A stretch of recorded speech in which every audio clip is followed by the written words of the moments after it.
I didn't scream when my toxic parents tried to hijack my dream home. I just handed them a bill for every single favor they ever did me and a legally binding lease agreement. My name is Chloe, and I'm 27 years old. For as long as I can remember, I had spent my life imagining a single elusive moment. The moment I would finally breathe without that invisible pressure crushing my ribs. The day I would look in the mirror and choose myself, completely and without a single apology. That moment didn't arrive with fireworks. It arrived quietly on a random Tuesday morning, the day I completely walked away from my corporate job. There was no dramatic Hollywood speech, no slamming doors, just a perfectly polite two-sentence email and a trembling finger hovering over the send button. For years, I had played the game. I worked the 80-hour weeks, swallowed insults from entitled clients, and lived inside a relentless schedule that treated my actual life like a minor inconvenience. I kept telling myself it was just a phase, that the sheer exhaustion was just the entry fee you had to pay for stability. But let me tell you something about that kind of stability. It never actually comes. The only thing that compounds is the fatigue. So, I walked away. 3 weeks later, I did something that made every practical, risk-averse voice in my head scream in absolute terror.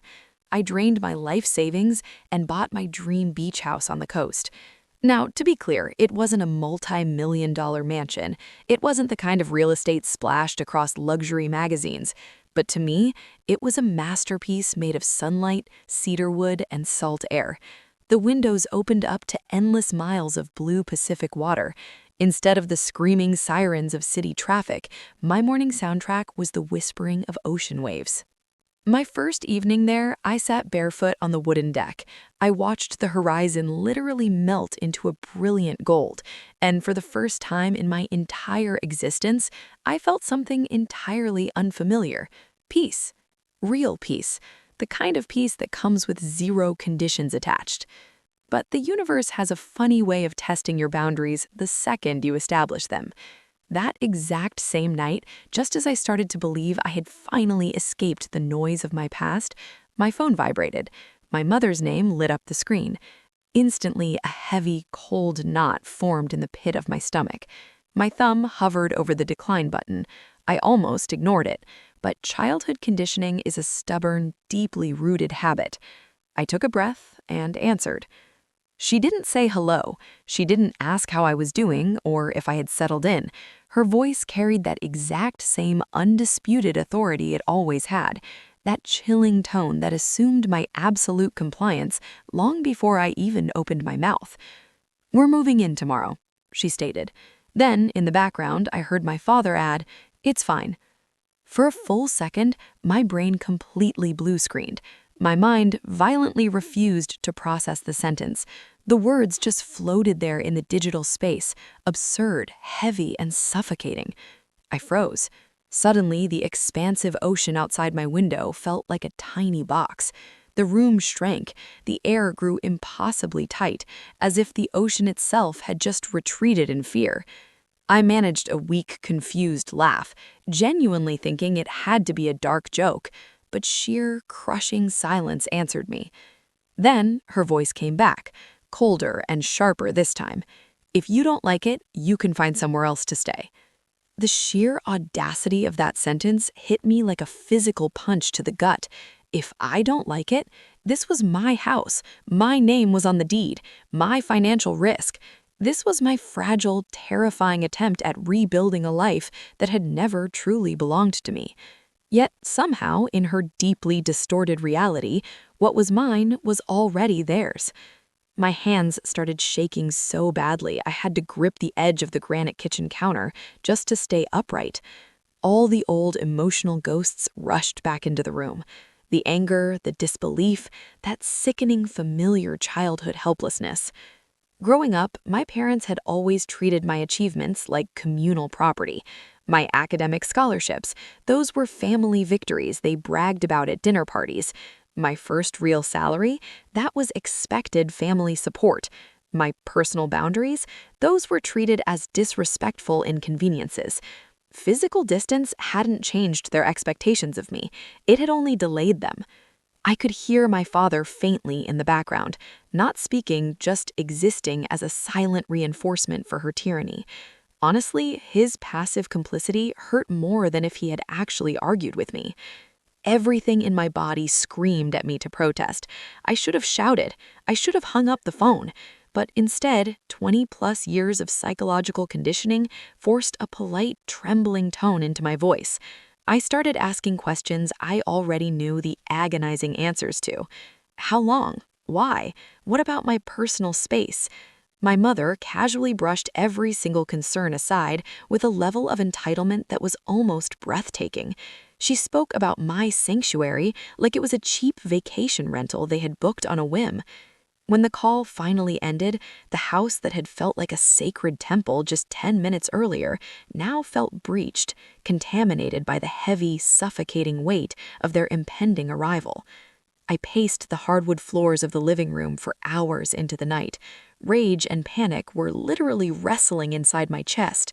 Selling the house immediately was impossible, but letting them take over, that was a psychological death sentence. Every scenario I ran through my head left me backed into a dark corner. But around 3 a.m., beneath the layers of anxiety and fear, something else began to crystallize. It wasn't anger. It was a slow, terrifyingly steady clarity. I realized something profound. For the first time in my 27 years of life, I wasn't trapped inside their house. I wasn't living under their roof, financially dependent on their approval, or seeking their validation. This time, the ground I was standing on was mine. The rules were mine. And just like that, the trembling stopped. The panic evaporated. My anxiety hardened into pure, unbreakable resolve. I realized that if they wanted to come here and claim my peace, they were going to have to confront a version of their daughter they had never, ever met. By dawn, my initial shock had transformed into a masterclass in strategy. I kept replaying my mother's words in my head. "We're moving in tomorrow," over and over. But it no longer sounded like a threat. It sounded like a countdown. They expected obedience. They expected accommodation. They expected total surrender. They expected the exact same Chloe who had bent over backward, who had constantly adjusted her life, who had sacrificed her mental health just to keep the peace. They had absolutely no idea how much I had evolved. They had no idea what the silence of the last few weeks had taught me. As the morning sunlight flooded the living room, I stood by the large glass window, staring at the waves rolling endlessly toward the shore. Unstoppable, unapologetic. My parents firmly believed they were arriving to occupy my territory. In reality, they were driving directly into a life lesson that had been decades in the making. My hands no longer shook. In fact, I smiled. I prepared a very special welcome package for their arrival. The morning arrived wrapped in a deceptive, beautiful calm. It's that specific kind of quiet that makes everything look completely harmless right before something irreversible happens. I woke up early, not from anxiety, but fueled by a strange electric focus. The blueprint I had mapped out through the night sat firmly in my mind, clear, logical, and completely immovable. I made a promise to myself. There would be no screaming match. There would be no emotional explosion, no tears, no dramatic breakdown that my parents could later twist into proof of my emotional instability. That was their favorite tactic. Not today. Today would be precise. It would be controlled, and it would be unforgettable. I moved through my house deliberately, as if I were a stage director setting the final props for a grand finale. Every object had a specific purpose. Every detail mattered. By the time the sun climbed high over the water, painting the ocean surface in liquid gold, my beach house no longer felt like a retreat. It felt like a modern courtroom without a judge, a place where the absolute truth was finally going to speak without being interrupted. Right on schedule, they arrived, exactly as my mother had promised. I watched through the blinds as their massive SUV rolled up my gravel driveway. They parked with the aggressive confidence of people who completely believed they owned the property. My heart was a steady drumbeat. I was ready. My mother stepped out first. She immediately put her hands on her hips, scanning my property with an open, smug satisfaction, already treating my hard work as her latest acquisition. My father followed behind her, carrying that exact same passive, blank expression he had worn my entire life. Not cruel, not kind, simply absent when it mattered the most. They didn't knock. Of course they didn't. Boundaries didn't apply to them. My mother pushed the front door open and practically marched inside like a marathon runner crossing the finish line. "Chloe, you really should have power washed this entryway," her voice echoing sharply against my high ceilings. Criticism arriving before affection, as predictable as the sunrise. I walked out of the kitchen and greeted them. I didn't look down, I didn't cross my arms defensively. I stood tall and gave them a calm, perfectly polite smile. That alone immediately unsettled her. She was subconsciously expecting my usual nervous resistance or forced fake enthusiasm. She was not expecting total composure. That was the very first crack in her armor. "Before we do anything else," I said evenly, keeping my tone light but firm, "I actually prepared something for you both. Let's sit." A flicker of genuine curiosity crossed her face, which was instantly replaced by a shadow of suspicion. My father shifted uncomfortably on his feet, but true to form, said absolutely nothing. I led them into the center of the living room. There, resting perfectly aligned on my glass coffee table, were 3 thick, heavily tabbed binders. The sight of them alone changed the air pressure in the room. My mother's expression tightened. In our family dynamic, paperwork had never meant anything pleasant unless it somehow benefited her.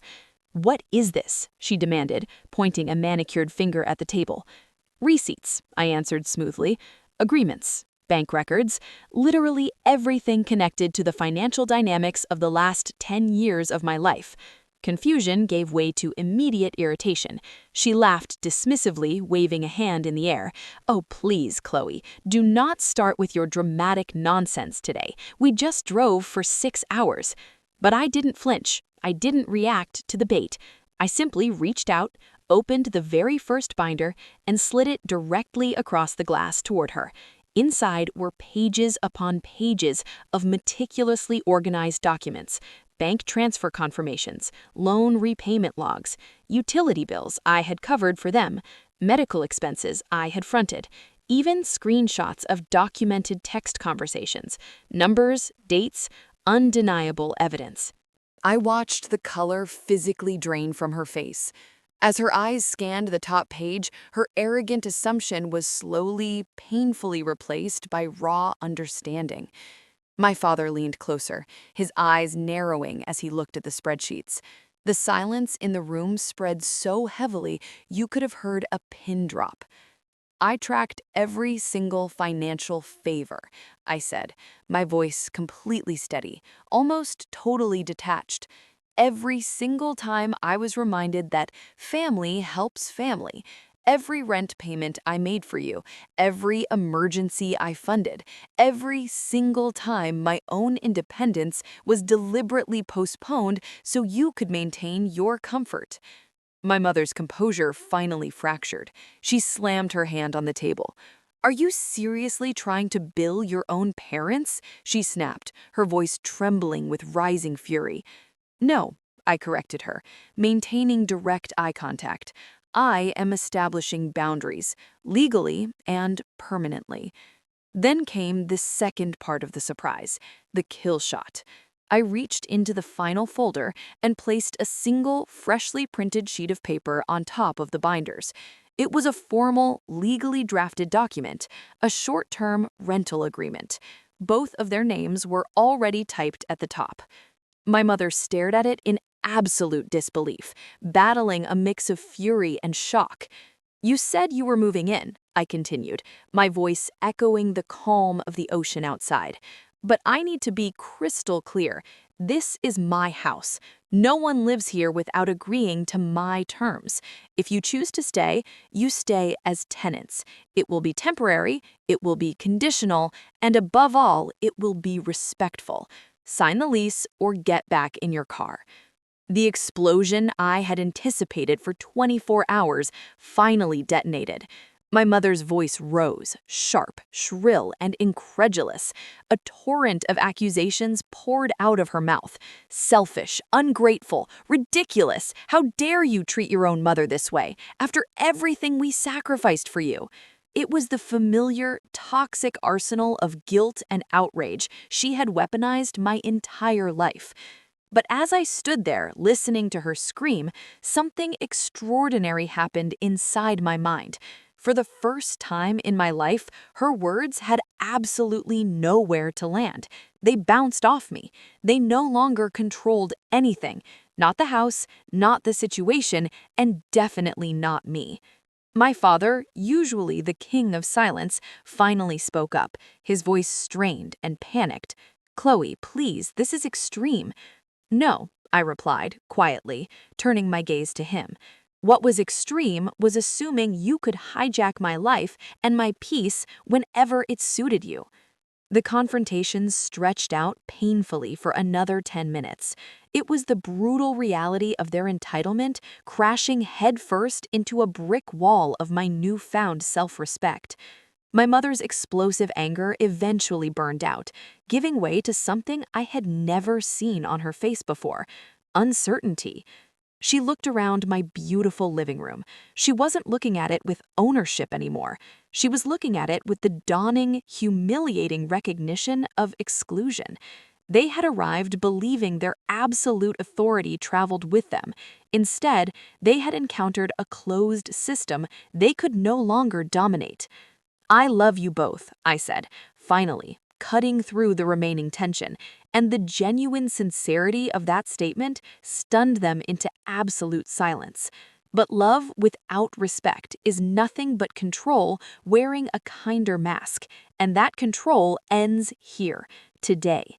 There was no more shouting, there was no dramatic storming out, just a heavy, deeply uncomfortable stillness as my parents stood there completely stripped of the toxic assumptions they had carried for decades. The balance of power had shifted so completely, it left absolutely zero room for negotiation. They had two choices: accept my terms or leave. For the first time in our relationship, the choice was entirely theirs, and they were entirely powerless to change the rules. They didn't sign the paper. When they turned and walked back toward the front door, my mother looked physically smaller. My father looked older. They weren't just defeated, they were confronted by a concept they had never faced before: consequences. I locked the door behind me. I walked back out to my wooden deck and watched their SUV reverse out of my driveway, kicking up gravel as they drove away from the sanctuary where I had once dreamed of finding peace. The ocean was roaring softly behind me, sounding almost like quiet applause. The paralyzing fear that had defined my life for a quarter of a century dissolved completely into the salty air. It was replaced by something lighter, stronger, and permanent: certainty. Listen to me. Sometimes the most powerful revenge you can ever take isn't loud, it isn't explosive, and it's not about destroying the other person. Mine was silent, precise, and far more devastating.